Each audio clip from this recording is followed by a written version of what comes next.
Ready হয়ে গেছে তিলের বড়া। তিলের বড়াটা দেখতে কীরকম হয়েছে জানি না, খেয়ে বলতে পারবেন যে কীরকম হয়েছে। মানে দারুণ খেতে, অসাধারণ। মানে ভাতে মেখে থালার মধ্যে আর অন্য কোনো তরকারিতে হাত দেবেন না, এত ভালো খেতে। আজকের একটা নতুন আইটেম দেখাবো, তিলের বড়া। এই তিলগুলো সাদা তিল নয় কিন্তু, লাল তিল। এগুলো আমাদের চাষ হয়, চাষে দেশে ঘরের লোকেরা সবাই চেনে এবং খায়ও। এই তিলটাকে আমরা ছাড়িয়ে নিয়েছি, জাতার মধ্যে দিয়ে এটা ছাড়ানো আছে। এই ছাড়ানো তিলটা আমি এখন একটু ভেজে নেবো, নিয়ে এই তিলটা দিয়ে বড়া বানাবো। এই বড়া বানানোর জন্য নেব পেঁয়াজ কুচানো নিয়েছি, আর লঙ্কা গুঁড়ো, হলুদ গুঁড়ো, নুন আর তেল লাগবে। এই তিলটা আমি একটু হালকা আঁচে ভেজে নেব, নিয়ে বাটবো। এই তিলটা আমি এখন ভেজে নিচ্ছি। খুব ভালো লাগে, খুব সুস্বাদু খাবার এটা একটা, তিলের বড়া। পটপট করে আওয়াজ হচ্ছে, তার মানে হয়ে গেছে ভাজাটা। আমি হালকা ভেজে নিচ্ছি আর কি। এটা এই ভাজাটা কিন্তু শুকনো কড়াইতে এমনি ভাজবো, তেল দেবো না। যখন বড়া ভাজবো তখন আমি তেল দিয়ে ভাজবো, কিন্তু এটা এমনি জাস্ট ভেজে নিলাম একটু। এটা হয়ে গেছে, গ্যাসটা বন্ধ করে এটা আমি এখন মিক্সার বলে নিয়ে নেব।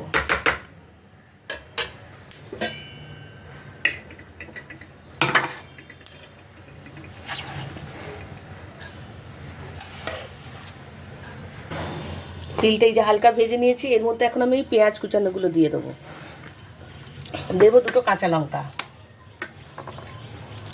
সামান্য একটু জল দেবে। তো একটু টাইট করে বাটতে হবে, কিন্তু বেশি পাতলা হয়ে গেলে ভালো লাগবে না, ভালো হবে না, বড়াগুলো ছেত্রে যাবে। এখন এটা আমি মিক্সার বলে ভালো করে পেস্ট করে নেব। বেটে নিয়েছি তিলটা, এখন আমি পেস্টটা এর মধ্যে ঢেলে নেব।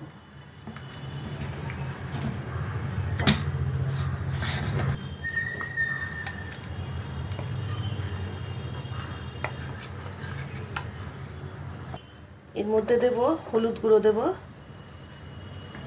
1 চামচ, লঙ্কা গুঁড়ো দেব 1 চামচ আর 1/2 চামচ, জিরে ধনে গুঁড়ো দেব 1 চামচ, দেব নুন, নুন দেব 1 চামচের একটু কম। ভালো করে এটাকে আমি ফেটিয়ে নেব। এটা কিন্তু হাত দিয়েই ফেটাতে হবে। হাত দিয়ে যত ভালো মাখা হবে তত জিনিসের স্বাদ হবে। খাবার জিনিস হাতের ছোঁয়া না হলে ভালো হয় না। আমরা এখন অনেক কিছু ইউজ করি, নানান রকম নানানভাবে হাতে না লাগিয়ে না মেখে, কিন্তু হাতে মাখা আলাদা গুণ।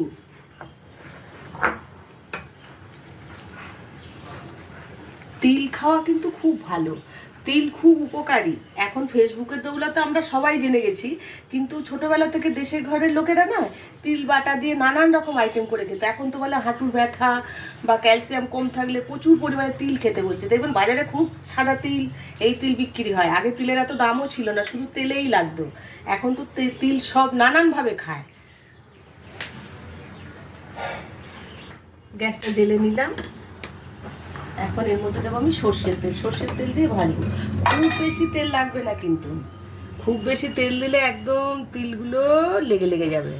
এই বড়া ভাজাটা একটু খুব টাফ আছে, মানে অনেক তেলে, ছাঁকা তেলে কিন্তু ভালো হয় না। এটা খুব কম তেলে অল্প আছে ভাজতে হবে। তেলটা ভালো করে গরম হয়ে যাক, তারপরে আমি দেব।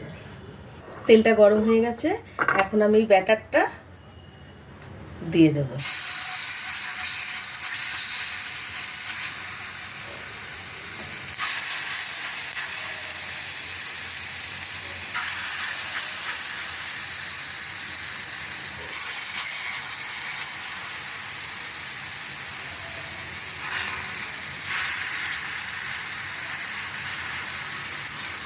এটা আমি এখন ঢেকে দেবো, 1 মিনিট ঢাকা থাক।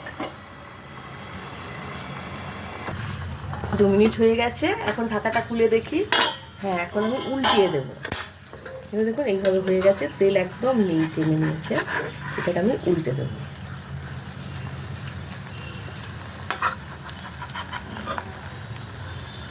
সবগুলো আমি এইভাবে উল্টে নেব, নিয়ে একটু চেপে দেবো, চেপে চেপে ভাজবো কিন্তু এগুলো। সবগুলো উল্টে দিয়েছি, এখন 2 মিনিট থাক এরকম। এবার ওই পিঠটা হয়ে যাক, তারপরে আমি তুলব। বড়াগুলো ভাজা হয়ে গেছে, দেখুন উল্টে নিয়েছি, আবার উল্টে পাল্টে ভেজে নিলাম। এরকমই হবে কিন্তু কালারটা।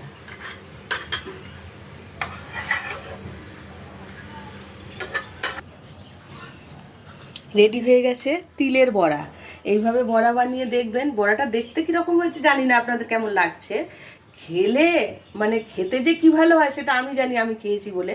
আপনারা একদিন বাড়িতে করে খেয়ে আমাকে জানাবেন যে কীরকম লেগেছে। গরম ভাতে এই দুটো বড়া হলে এক থালা ভাত খাওয়া হয়ে যাবে, এত টেস্টি খাবারটা।